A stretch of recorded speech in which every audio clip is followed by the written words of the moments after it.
উত্তরবঙ্গের চিটংয়ের বুকে লুকিয়ে আছে এক অনন্য বায়োডাইভার্সিটি হেরিটেজ সাইট নামথিং পোকরি।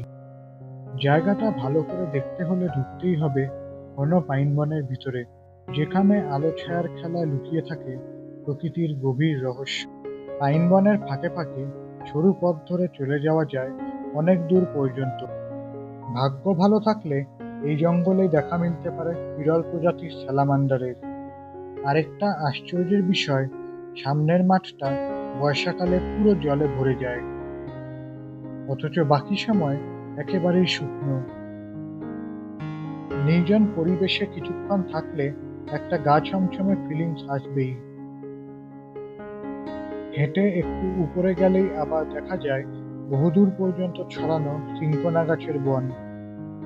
শিলিগুড়ির থেকে নামথিং পুকুরির দূরত্ব ৪৫ কিলোমিটার।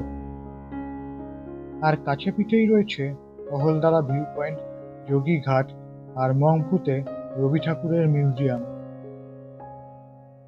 পাইন বনের এই নির্জন পথ আর আলো ছায়ার মাঝে লুকিয়ে থাকা সৌন্দর্য প্রকৃতির নিঃশব্দ গল্প বলার জায়গা।